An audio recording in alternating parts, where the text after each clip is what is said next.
Good morning. We have Chapter 10, Lesson 1 today is on page 434 and page 435.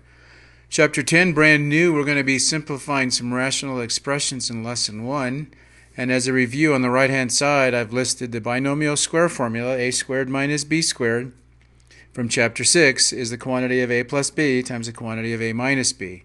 So when we're simplifying rational expressions, we want to use all the tricks we have for factoring from Chapter 6. Let's try number 9. It says the quantity of d plus 7 on the top and the quantity of d squared minus 49 on the bottom.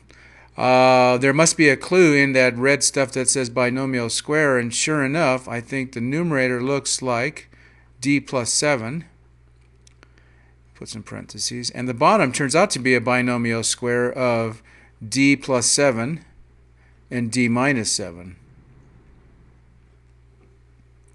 So we have the binomial square on the top and on the bottom, and it turns out that this says we can cancel some terms.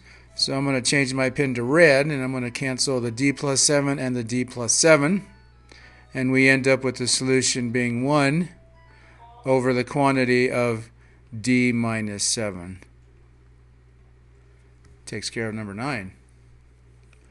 Let's look at number 37, and number 37 says the quantity of x plus 3 quantity squared in the numerator and x squared minus 9 in the denominator. And it says let's do two things. Let's evaluate this for x is equal to not 3 but 4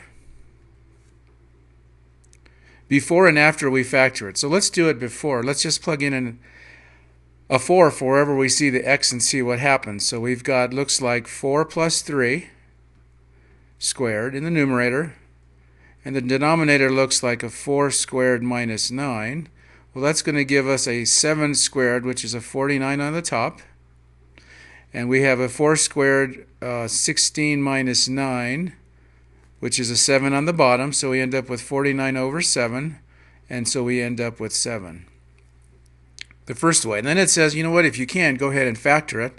And if we look at the denominator, the denominator for 37 looks just like the one for number 9, another binomial square. So let's see if we can factor the denominator. So we have x plus 3 in the numerator and another x plus 3 in the numerator.